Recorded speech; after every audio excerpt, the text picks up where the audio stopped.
मैं जानती हूँ अब मेरे पास और कोई रास्ता नहीं। अगर इस बच्चे को बचाना है तो मुझे इसे इसी नदी की धारा में बहाना होगा। अगर उस दुष्ट राजा की नजर इस मासूम पर पड़ गई तो वो इसे भी निर्दयता से मार डालेगा।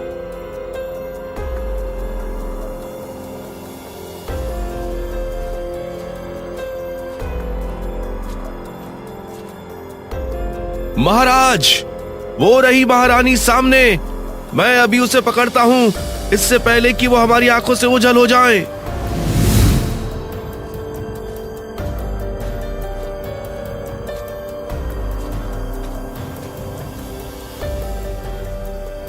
कितना भागोगी मुझसे बचकर? महारानी, तुम्हें क्या लगा अंधेरे में छिप जाओगी, पेड़ों के साए में खो जाओगी? नहीं महारानी, मैं तुम्हें देख रहा था हर पल हर कदम पर। मैंने तुम्हारे पति को पहले ही मौत की नींद सुला दिया है, लेकिन तुम्हें मैं नहीं मारूंगा। तुम्हारे लिए तो कुछ और ही सोच रखा हूं, जिससे तुम हर सांस हर पल खुद मौत की भीख मांगोगी। अगर तुम्हें मेरे पति का राज सिंहासन ही चाहिए था तो उसे ऐसे ही ले लेते, मगर उन्हें मारने की क्या जरूरत थी? क्या वो तुम्हारे लिए इतना बड़ा खतरा बन गए थे कि उनका जिंदा रहना तुम्हारी सत्ता के लिए असहनीय हो गया? या फिर उस सिंहासन के साथ मेरी दुनिया भी मिटाना चाहते थे तुम? अच्छा, तुम अपने पति को जानती नहीं हो, वो कितना बलवान था। अगर मैं उसे ऐसे ही छोड़ देता तो वो मुझे इस राज्य पर कभी राज करने नहीं देता। इसलिए मैंने सिर्फ एक राजा को नहीं मारा, मैंने एक खतरे को हमेशा के लिए खत्म कर दिया। मैंने इस पूरे राज्य के महाराज को अपने हाथों से मौत के घाट उतार दिया। तुम तो बहुत दुष्ट हो, मैं तुम्हें कभी माफ नहीं करूंगी। तुमने मेरे पति को नहीं बल्कि राजा को भी मारा है। तुमने मेरे सारे अरमान तोड़ दिए, लेकिन याद रखो तुम्हें अपनी करतूतों की सजा जरूर मिलेगी। हाँ, बिल्कुल सही कहा तुमने। मैं बहुत दुष्ट राजा हूँ। मैंने अपने आसपास के सारे राज्यों पर कब्जा कर लिया है, बस तुम्हारा राज्य ही बचा था, और अब से ये राज्य भी मेरा हुआ। और आज के बाद से तुम इस राज्य की कारावास में बंदी बनकर रहोगी।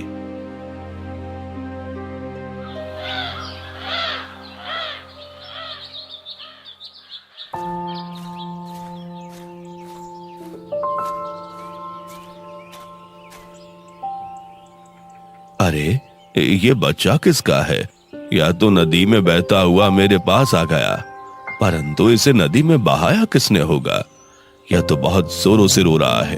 अरे बाप रे, इसके साथ तो एक शाही ताज भी है। इसका मतलब ये कोई साधारण बच्चा नहीं है, ये जरूर राजमहल का बच्चा है। मैं इस बच्चे को उठाकर अपने साथ ले जाता हूँ। अगर ये राजघराने का बच्चा है तो ये जरूर किसी मुसीबत में होगा। मुझे इसे अपने साथ ले जाना ही होगा। श्यामलाल राजकुमार को अपने साथ उठाकर अपने घर ले जाता है। समझ नहीं आता, राजमहल में ऐसा क्या हुआ है जो महारानी ने अपने पुत्र को ही नदी में बहा दिया? जरूर राजमहल में कुछ बुरा हुआ है। खैर, अब जो भी हो, मुझे इस बच्चे की रक्षा करनी होगी, इसलिए मैं इस बच्चे को अपने ही साथ रखूंगा। ये बच्चा कितना प्यारा है, इसे देखकर मुझे बहुत प्यार आ रहा है। एक काम करता हूँ, इसे अब से अपने पास ही रख लेता हूँ। वैसे भी ये बहुत छोटा है, इसकी रक्षा और देखभाल अब मुझे ही करनी होगी। वैसे भी मेरा कोई बच्चा नहीं है। ठीक है, आज से ये मेरा बच्चा है। अब मैं ही इसे पालूंगा, और जब ये एक दिन बड़ा हो जाएगा तो मैं इसे बता दूंगा कि यह मुझे कैसे मिला था। 20 साल बाद।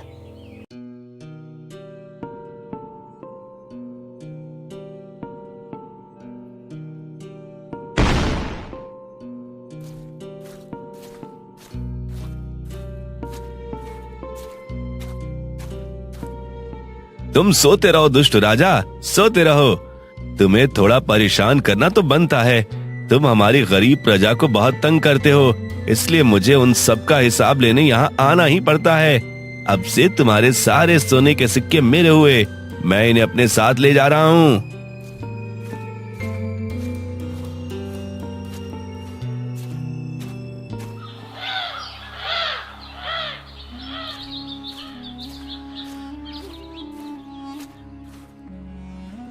ये क्या, तू फिर से राजमहल में चोरी करके आया है बेटा? मैंने तुझे कितनी बार समझाया है कि चोरी करना बंद कर दे। तुम नहीं जानते, जो राजमहल में रहता है ना, वो बहुत दुष्ट राजा है। अगर किसी दिन उसने तुझे पकड़ लिया तो तुझे जिंदा नहीं छोड़ेगा। वो सबको ऐसे ही मार डालता है। इसलिए तू आज से राजमहल कभी नहीं जाएगा। पिताजी पिताजी पिताजी, शांत हो जाइए।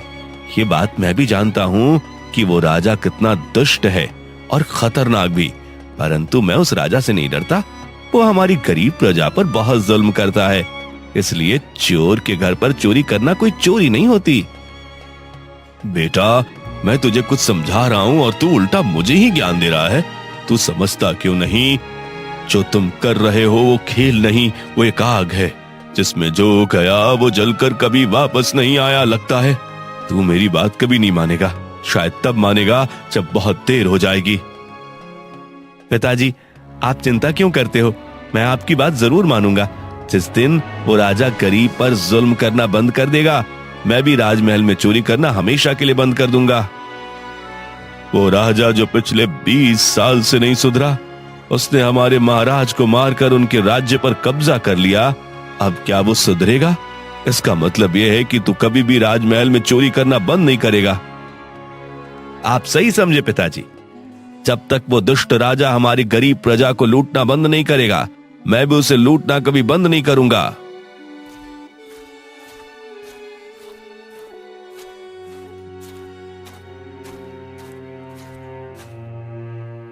माँ जी, ये लीजिए। राजा के दुष्ट सैनिकों ने आपसे आपका घर छीन लिया था ना। आप ये पैसे रखिए और इन पैसों से अपना नया घर बनवा लीजिए। बेटा, ऊपर वाला तेरा भला करे।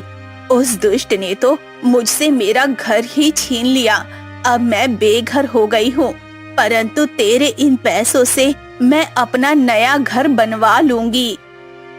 हाँ माँ जी, आप चिंता मत कीजिए। जब तक मैं हूँ आपको घबराने की बिल्कुल जरूरत नहीं। उन सैनिकों से मैं खुद ही निपट लूंगा। अब जब भी आपके घर में कोई राजा के दुष्ट सैनिक आए, आप मुझे बुला लेना। मैं देखता हूँ वो दुष्ट सैनिक आपसे ये घर कैसे छीनते हैं। राजू अब बड़ा हो चुका था, परंतु वो ये बात नहीं जानता था कि उसके पिता का वध उसी दुष्ट राजा ने किया था और वो इस राज्य का राजकुमार है। क्या ये है तेरी कमाई सुनार? तू सुनार है या सुनार के नाम पर एक धब्बा? बस इतने से ही सोने के सिक्के लाया है। मुझे लगता है कि तुझे ना तो सोना पहचानने आता है और ना ही वक्त की कीमत। अगर अगली बार भी यही हाल रहा तो तेरा नाम तो रहेगा पर तेरी दुकान नहीं। महाराज, दया कीजिए इस बूढ़े पे। मेरे आगे पीछे कोई नहीं है। मैंने पूरा साल मेहनत करके जितना कमाया था वो सब आपके चरणों में रख दिया। अब बस मेरी जान बख्श दीजिए। मुझसे इससे अधिक कुछ नहीं हो पाएगा। अरे ना समझ सुनार, ये क्या लाया है? तो इतने चुटकी भर सिक्कों से क्या होगा हमारा? हमारा हिस्सा तो दूर, ये तो शाही खजाने के दिए जलाने में ही खत्म हो जाएंगे। ऐसी भीख लेकर आया है जैसे मुझे सही खजाना दे रहा है। महाराज, मैं सच कह रहा हूं, मेरे पास इससे अत्यधिक कुछ भी नहीं है। कृपया करके मुझे छोड़ दीजिए। ठीक है, ठीक है, अब रो मत। हम तुझे इस बार छोड़ देते हैं, पर याद रख, अगले साल तक इससे ज्यादा सोने के सिक्के कमा कर देना। और अगर नहीं दे सका तो इस राज्य से खुद ही चले जाना। हम तुझे यहाँ रहने की अनुमति नहीं देंगे। जो आदेश महाराज, जैसा आप चाहें। मैं अगले वर्ष तक इससे कहीं अधिक सोने के सिक्के जुटाकर स्वयं आपके चरणों में अर्पित कर दूंगा। इस अत्याचारी राजा से अब कोई उम्मीद नहीं बची। आज फिर उसने एक निर्दोष गरीब से उसकी जिंदगी की पूरी कमाई छीन ली। मानो वो इंसान नहीं, बस एक मारा हो। उसकी लालच की सीमा और बढ़ती ही जा रही है, लेकिन अब और नहीं। आज रात वो सोने के सिक्के उसी गरीब को लौटाऊंगा, वरना इस राजा के अन्याय का बोझ और भी भारी हो जाएगा। सुन ले दुष्ट राजा, तैयार हो जा। आज तेरे ही महल के सन्नाटे में गूंजेगी एक आहट, क्योंकि आने वाला है वो चोर जो तुझे लूटेगा नहीं, तेरा घमंड भी तोड़ेगा।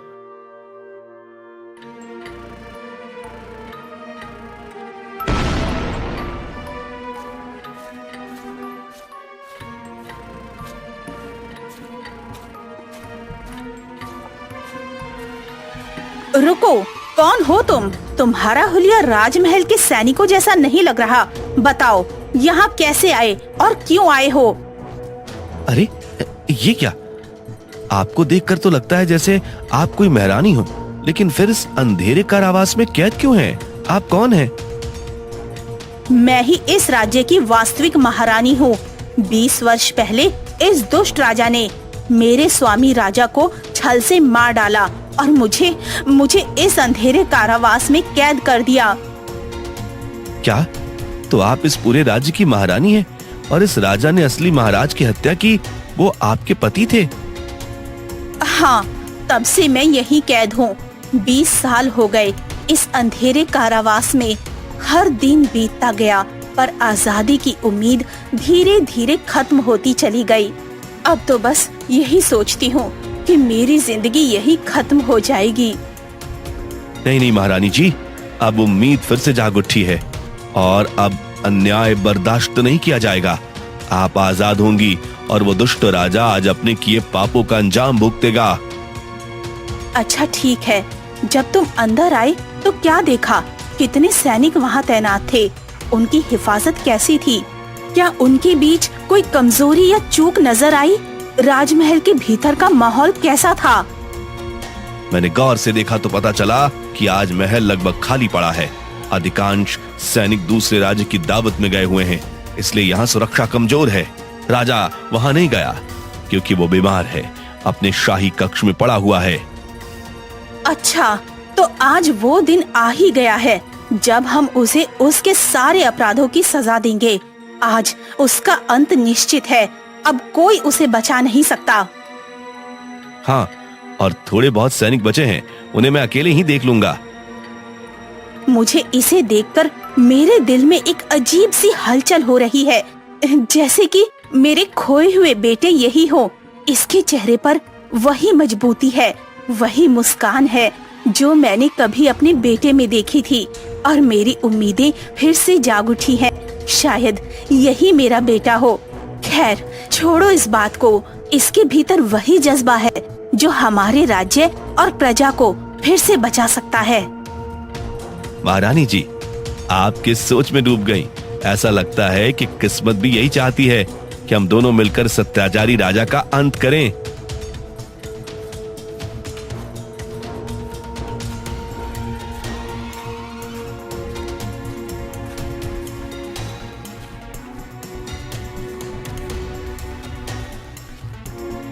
महारानी जी, वे सैनिक राजा के हैं, आप चिंता मत कीजिए, उन्हें मैं अभी ठिकाने लगाता हूँ।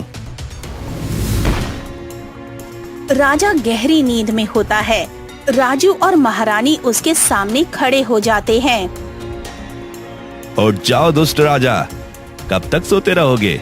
अब मैं तुम्हें हमेशा के लिए सुलाने आ गया हूँ। राजा अचानक चौंक कर उठता है। उसकी नजरें सामने खड़ी महारानी और राजू पर टिक जाती हैं। महारानी, तुम यहाँ कैसे? तुम तो बंदी थी। मैंने सोचा था कि तुम्हारा अस्तित्व यहाँ तक सीमित है, पर तुम अचानक मेरी आंखों के सामने खड़ी हो, ये कैसे हो गया? हाँ दुष्ट महाराज, मैं 20 सालों से बंदी थी, लेकिन अब तुम्हारा अंत नजदीक है। मैं तुझे अपने हाथों से मारूंगी। अच्छा, लेकिन बताओ तो सही, तुम कौन हो? जो बेधड़क होकर मेरे महल में घुस आया और इतनी हिम्मत कैसे जुटाई सीधे मुझे मारने आ गए।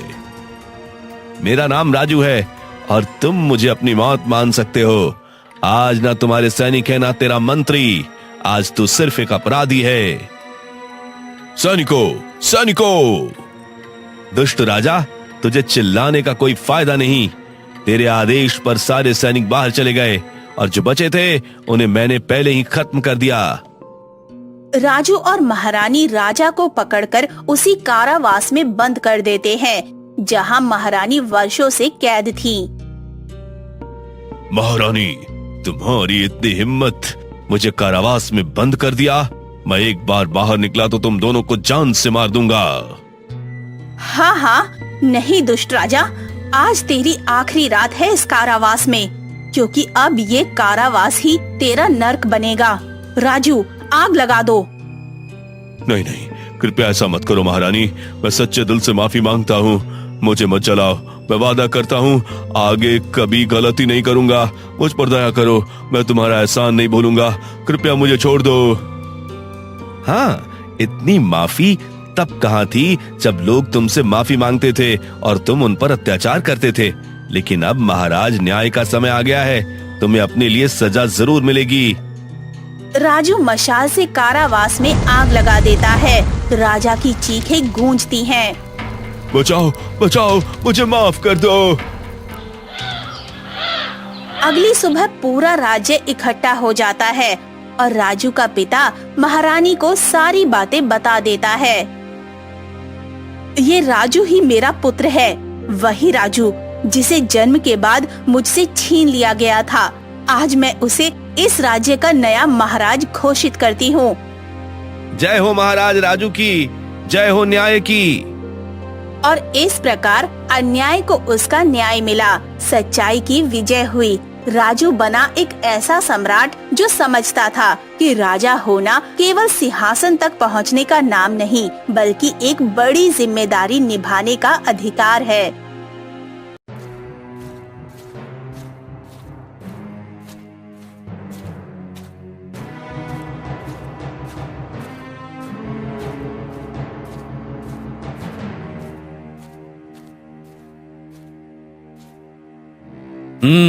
सरस्वती, हमारी पुत्री चंद्रिका अब विवाह के योग्य हो गई है।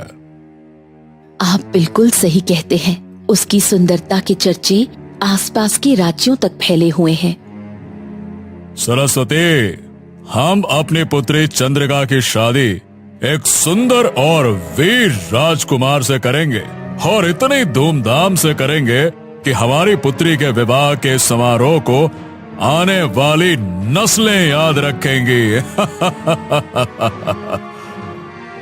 मुझे लगता है कि एक बार हमें अपनी पुत्री से पूछ लेना चाहिए।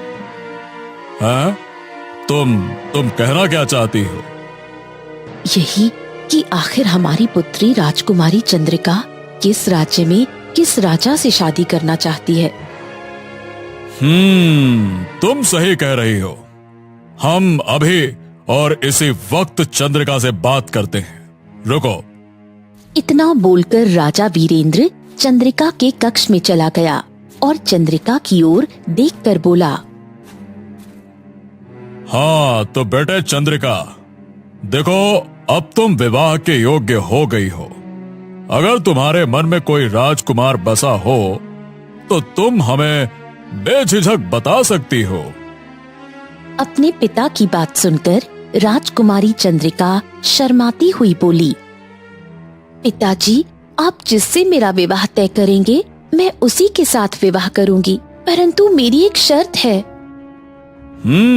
शर्त? कैसी शर्त? पिताजी, मैं विवाह उसी के साथ करूंगी जिसने विचित्र पीली नगरी को अपनी आंखों से देखा हो। ये सुनकर राजा पूरी तरह आश्चर्य में पड़ गए। ये तुम कैसी बात कर रही हो राजकुमारी चंद्रिका? इस तरह की नगरी के बारे में तो आज तक हमने कभी नहीं सुना। पिताजी, पिछले कुछ समय से मैं अपने सपने में एक विचित्र पीली नगरी को देख रही हूँ, जो बहुत सुंदर नगरी है। जब भी सपने में मैं अपने आप को पीली नगरी में पाती हूँ तो मुझे वो सपना बिल्कुल वास्तविक लगता है और मुझे विश्वास है कि इस तरह की पीली नगरी इस दुनिया में कहीं तो जरूर है। देखो बेटा, मैं तुम्हारे सपने का सम्मान करता हूँ, परंतु इस तरह की नगरी इस संसार में नहीं हुई तो क्या तुम कभी विवाह नहीं करोगी? अपने पिता की बात सुनकर राजकुमारी चंद्रिका अटल अंदाज में बोली, नहीं पिताजी, तो फिर मैं विवाह नहीं करूंगी। मैं विवाह केवल उसी व्यक्ति से करूंगी जिसने विचित्र पीली नगरी को देखा हो, फिर चाहे वो राजकुमार हो या फिर कोई आम नागरिक। अपनी पुत्री की बात सुनकर राजा वीरेंद्र उसके कक्ष से बाहर आ गए। वो जानते थे कि उनकी पुत्री राजकुमारी चंद्रिका बहुत ही जिद्दी किस्म की थी। राजा तुरंत मंत्री सौरभ सिंह के पास जाकर उसे सारी घटना बताते हुए बोले, तुम जानते हो मंत्री कि राजकुमारी कितने जिद्दी है। इस बात को तो मैं क्या, पूरा राज्य जानता है महाराज। जाओ, जाकर आसपास के राज्यों में ऐलान करवा दो और हमारे राज्य के आम नागरिकों में भी ऐलान करवा दो कि जिसने भी विचित्र पीली नगरी को अपनी आंखों से देखा हो वो सीधे हमारे महल में आ जाए। हम अपनी पुत्री चंद्रिका का विवाह उस व्यक्ति से करवा देंगे। जाओ, ऐलान करवा दो। अब ये आप कैसी बात कर रहे हैं महाराज? राजकुमारी चंद्रिका की शर्त बड़ी ही बेतुकी है। अपनी जबान पे लगाम दो मंत्री। तुम अच्छी तरह से जानते हो कि मेरी पत्नी की वर्षों से संतान नहीं हुई थी। राजकुमारी चंद्रिका को एक साधु ने हमें भेंट स्वरूप दिया था। जब राजकुमारी छोटी थी तब से हमने उनकी हर जिद पूरी की है। हम उसकी ये जिद भी पूरी करेंगे। हम उसकी आंखों में आंसू नहीं देख सकते, समझ गए? हमने जो कहा है वो करो, बस। राजा वीरेंद्र का आदेश सुनकर मंत्री सौरभ सिंह ने ऐसा ही किया। कुछ ही दिनों में ये खबर आसपास के राज्यों में जंगल की आग की तरह फैल गई।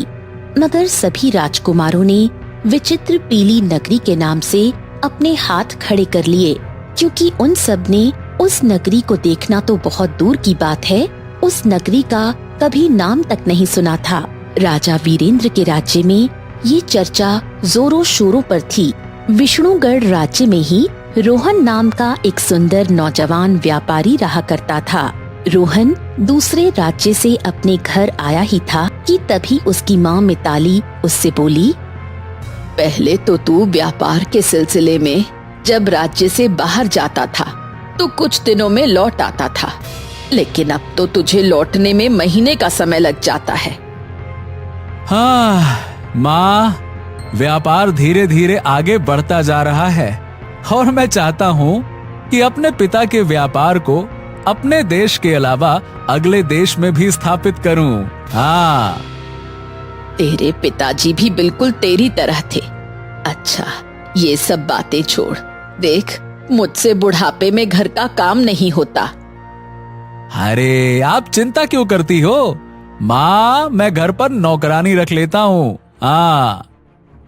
अरे बुड़बक, मेरे कहने का ये मतलब है कि तू विवाह करके बहू को घर ले आ। बहू जब घर आ जाएगी तो उससे बातें करने में मेरा भी समय कट जाया करेगा। ये सुनते ही रोहन हंसते हुए बोला, ओह अच्छा माँ, जब मैंने राज्य में प्रवेश किया ना, तब मैंने एक बड़ी ही अजीब सी खबर सुनी। कैसी खबर? अरे माँ, मैंने सुना है कि राजा वीरेंद्र की पुत्री चंद्रिका ने विवाह की एक शर्त रखी है। शर्त के अनुसार जिसने भी विचित्र पीली नगरी को देखा है वो उसी के साथ विवाह करेंगी। ये शर्त है उनकी। हाँ हाँ, तूने बिल्कुल सही सुना है। मुझे नहीं पता था कि राजा वीरेंद्र की पुत्री चंद्रिका एक मूर्ख स्त्री होगी, क्योंकि इस तरह की नगरी तो है ही नहीं। उसे जीवन भर कुंवारी ही रहना पड़ेगा। हाँ, यही तो मैं आपसे कहना चाहता हूँ माँ। जब इस तरह की नगरी ही नहीं है तो क्यों ना मैं ही राजकुमारी चंद्रिका से विवाह कर लूं। मैं उनसे बोल दूंगा कि मैंने उस नगरी को देखा है। ये सुनकर मिताली डर गई। नहीं बेटा, ये तो धोखा होगा। अरे कोई धोखा ओखा नहीं होगा माँ, इसी बहाने आपको राजकुमारी जैसी बहू मिल जाएगी है? है ना? और वैसे भी मैंने उनकी सुंदरता के चर्चे बहुत सुने हैं। हाँ, बड़ी सुंदर है वो। अगले दिन रोहन राजमहल में पहुंचकर एक सैनिक से बोला, सुनो, महाराज वीरेंद्र से जाकर कहो मैंने उस विचित्र पीली नगरी को देखा है। जाओ, जाकर कह दो। ये सुनकर सैनिक बुरी तरह से आश्चर्य में पड़ गया और दौड़ता हुआ राजा के पास जाकर बोला, महाराज की जय हो। महाराज, महल के बाहर एक सुंदर युवक खड़ा हुआ है। वो कह रहा है कि उसने विचित्र पीली नगरी को देखा है महाराज। ये सुनकर राजा वीरेंद्र और उसकी पुत्री चंद्रिका बुरी तरह से चौंक पड़े। राजा सैनिक से बोले, हैं? ठीक है, जाओ उस युवक को तुरंत यहाँ पर लेकर आओ। जाओ। कुछ देर में रोहन राजा वीरेंद्र और राजकुमारी चंद्रिका के सामने खड़ा हुआ था। राजकुमारी रोहन की ओर देखकर बोली, क्या तुमने वास्तव में विचित्र पीली नगरी को देखा है? हाँ राजकुमारी, मैंने उस नगरी को अपनी आंखों से देखा है। तो मुझे बताओ, उस नगरी का द्वार किस रंग का है? राजकुमारी, उस नगरी का द्वार पीले रंग का है और वहां आसपास पीले रंग की किरणें फैली रहती हैं। बड़ी ही सुंदर नगरी है। ये सुनकर राजकुमारी चंद्रिका बुरी तरह से क्रोधित होती हुई बोली, तुम झूठे और मक्कार हो। विचित्र पीली नगरी ऐसी नहीं है और सच तो ये है कि उसका कोई द्वार ही नहीं है। ये सुनकर राजा वीरेंद्र बुरी तरह से क्रोधित होकर अपने सैनिकों को देखकर बोले, इस झूठे मक्कार को धक्के देकर बाहर फेंक दो। ले जाओ इसे। सैनिकों ने तुरंत रोहन को महल से बाहर फेंक दिया।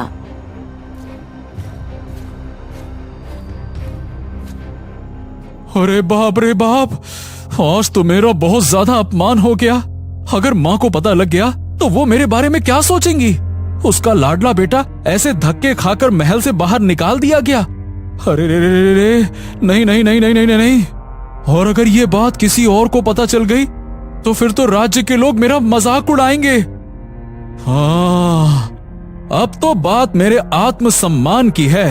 चाहे कुछ भी हो जाए, अब मैं उस विचित्र पीली नगरी में घूम कर ही आऊंगा और राजकुमारी चंद्रिका से विवाह करके उसे अपनी पत्नी बना के ही घर लौटूंगा। ऐसे नहीं लौटूंगा। हाँ, ठीक है ठीक है ठीक है। अब इसके लिए मुझे जंगल में तपस्या कर रहे साधु महाराज की मदद लेनी होगी, जिनके बारे में अक्सर मेरी मां मुझे बताया करती थी। ठीक, अब मैं उनके पास जाता हूं।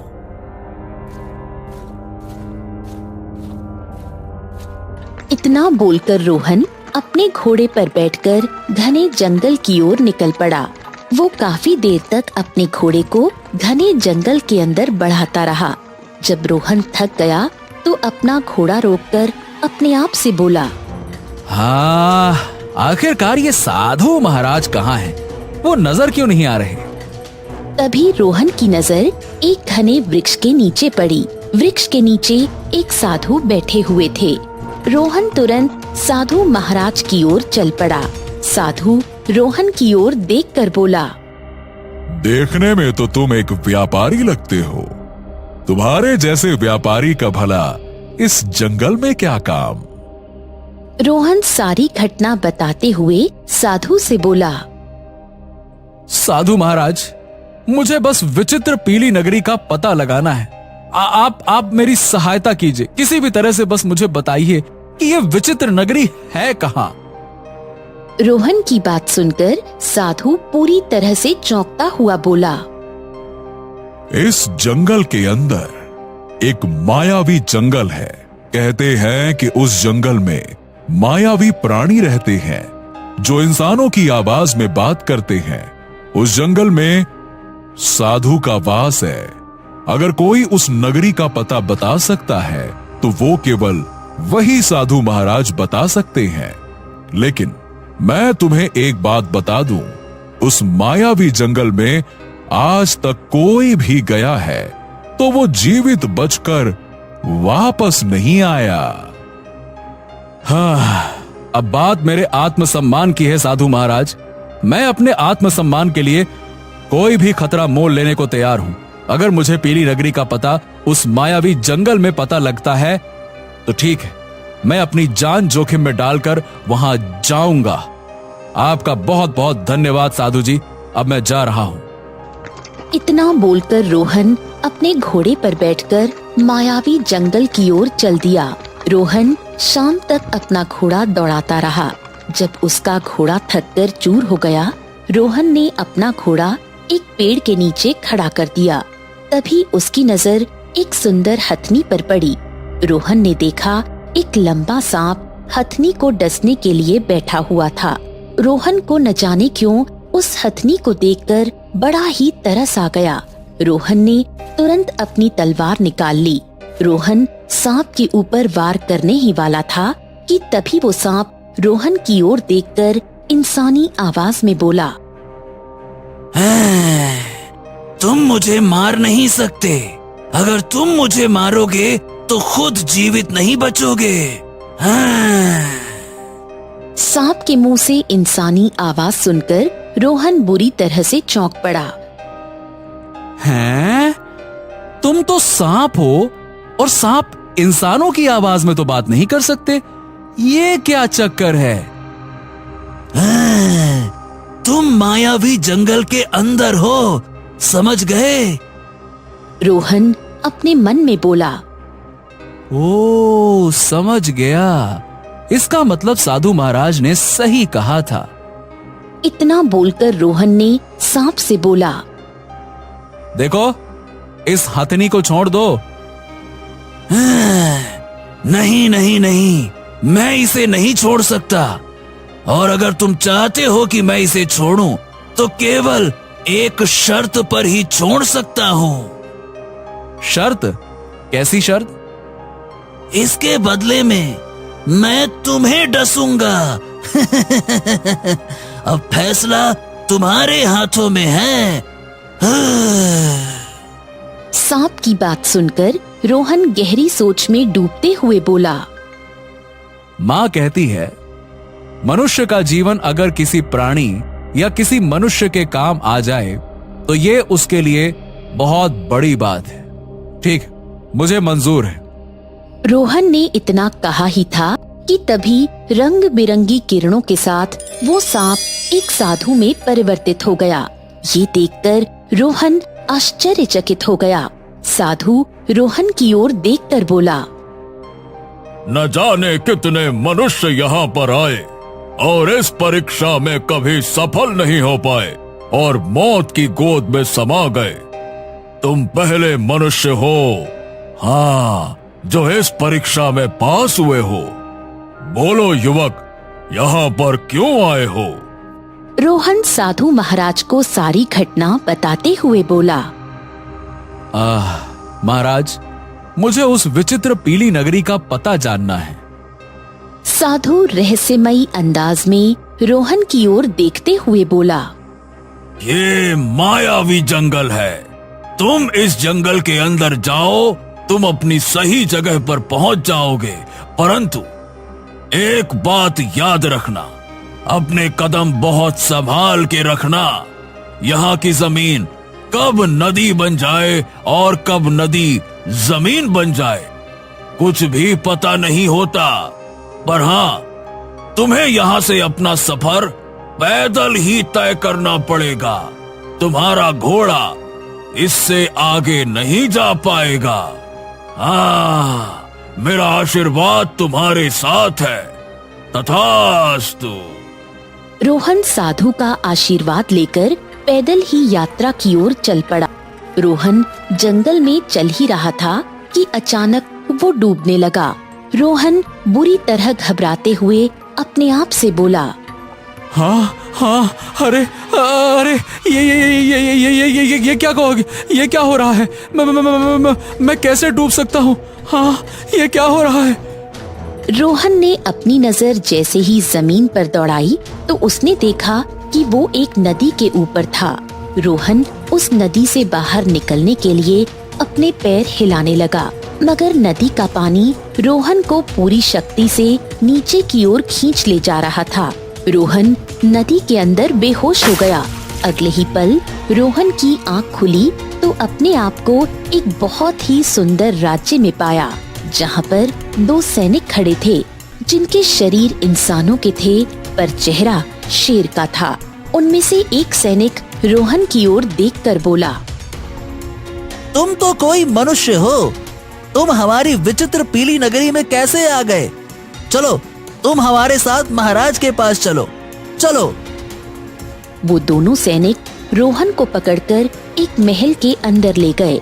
महल के अंदर एक मनुष्य जैसा दिखने वाला राजा खड़ा हुआ था, जो रोहन को देखकर चौंकते हुए बोला, तुम तो एक मनुष्य हो, तुम विचित्र पीली नगरी में कैसे आ गए? रोहन सारी घटना बताते हुए बोला, हाँ, मुझे केवल इतना याद है कि मैं नदी में बेहोश हो गया था। उसके बाद मेरी आंख यहाँ खुली है। हाँ। रोहन की बात सुनकर राजा रहस्यमयी अंदाज में मुस्कुराते हुए बोला, तुम जिस नदी में डूबे थे, उस नदी में हमारी जादुई पीली दुनिया का द्वार है। हैं? आपकी जादुई दुनिया का द्वार? मतलब मैं कुछ समझा नहीं। तुम जिस नदी की बात कर रहे हो वो पृथ्वी लोक में बहती है, परंतु इस समय तुम विचित्र पीली नगरी में हो, जो कि तुम्हारे पृथ्वी पर नहीं है। ये एक अलग लोक है। इसके बारे में केवल कुछ साधु ही जानते हैं। हम तुम्हारा वर्षों से इंतजार कर रहे थे मनुष्य। तुम ही हो जो हमारी पुत्री को श्राप से आजादी दिला सकते हो। हमें अपनी पुत्री को देखे हुए वर्षों बीत चुके हैं। ये सुनकर रोहन चौंक पड़ा। तभी रोहन की नजर महल में बनी हुई एक मूर्ति पर पड़ी। रोहन उस मूर्ति को देखकर बुरी तरह से चौंक पड़ा। हाँ, ये मूर्ति तो चंद्रिका की है। इतना बोलकर रोहन उस मूर्ति की ओर बढ़ गया। रोहन ने जैसे ही उस मूर्ति को छुआ, अचानक वो बेहोश हो गया। अगले ही पल उसकी आंखें राजा वीरेंद्र के महल के बाहर खुली। ये देखकर रोहन आश्चर्यचकित रह गया। क्या मैं सपना देख रहा था? अरे, वो सपना था या वास्तविक था? हाँ? नहीं, वो हकीकत था। मैंने जैसे ही उस मूर्ति को हाथ लगाया, मैं बेहोश हो गया। रोहन तुरंत महल की ओर दौड़ा और एक सैनिक से बोला, सुनो, राजा वीरेंद्र से कहो कि मैंने विचित्र पीली नगरी को देखा है। जाओ।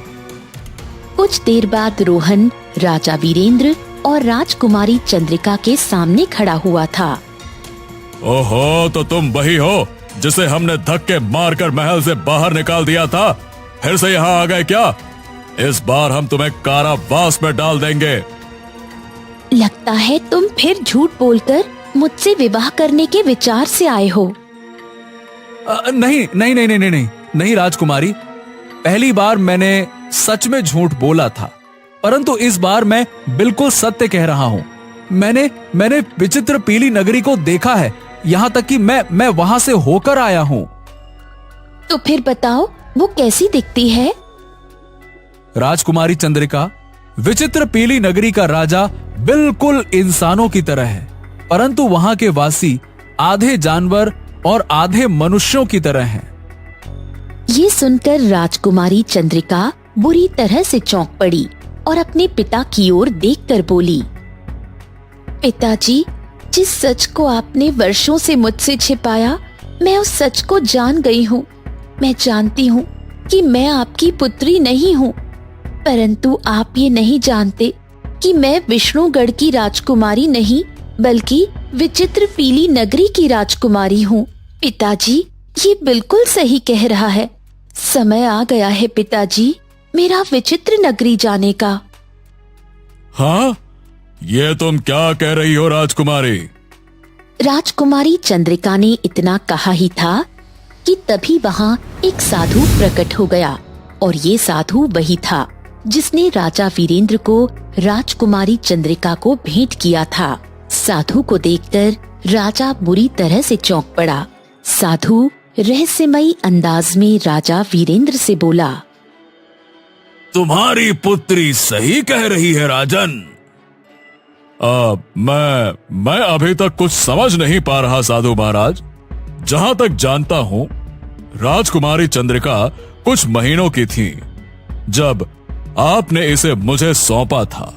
मैंने इसकी परवरिश की, ये मेरे सामने बड़ी हुई। फिर ये विचित्र पीली नगरी की राजकुमारी कैसे हो सकती है? ये कैसे हो गया? विचित्र पीली नगरी एक बहुत ही सुंदर नगरी है। बहुत ज्ञानी साधु वहां तपस्या करने के लिए जाते हैं। विचित्र पीली नगरी पृथ्वी लोक से अलग दूसरे जादुई लोक में है। वर्षों पहले मैं विचित्र पीली नगरी में तपस्या कर रहा था कि तभी पीली नगरी की राजकुमारी ने मेरी तपस्या भंग कर दी। मुझे बहुत बुरी तरह से क्रोध आ गया। मैंने उसे श्राप दे दिया। बस श्राप के लगते ही राजकुमारी चंद्रिका मूर्ति में परिवर्तित हो गई। ये देखकर राजकुमारी के पिता फूट फूट कर रोने लगे।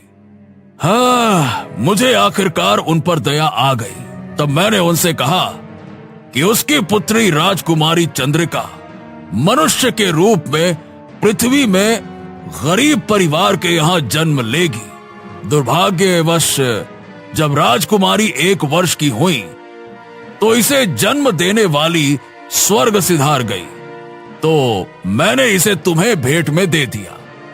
जब राजकुमारी चंद्रिका 20 वर्ष की हुई तब उसे अपने पुनर्जन्म की सारी बातें याद आ गई। राजकुमारी चंद्रिका पीली नगरी की राजकुमारी है। ये उसका दूसरा जन्म है और ये तभी अपने माता पिता से जाकर मिल सकती है जब कोई ऐसा मनुष्य जिसने अपनी आंखों से विचित्र पीली नगरी को देखा हो वो चंद्रिका से विवाह करेगा। तो बस ऐसा करते ही चंद्रिका में पीली नगरी की जादुई शक्तियां आ जाएंगी और वो आसानी से अपने लोक वापस जा सकती है। इतना बोलकर साधु वहाँ से गायब हो गए। फिर राजा वीरेंद्र ने राजकुमारी चंद्रिका का विवाह धूमधाम से रोहन के साथ संपन्न कर दिया और रोते हुए अपनी पुत्री चंद्रिका की ओर देखकर बोला, राजकुमारी तुम्हें तुम्हारे पुराने जन्म की बातें याद आ गई है। राजकुमारी, अब तुम यहाँ से चली जाओगी। नहीं पिताजी, मैं केवल कुछ दिनों के लिए विचित्र पीली नगरी माता पिता से मिलने के लिए जाऊंगी। वो काफी वर्षों से मुझे देखने के लिए तरस रहे हैं। उसके बाद मैं पृथ्वी लोक में ही अपने पति रोहन के साथ रहूंगी। इतना बोलकर राजकुमारी वहाँ से गायब हो गई और कुछ दिनों बाद पृथ्वी पर वापस आ गई और अपने पति रोहन के साथ खुशी खुशी रहने लगी।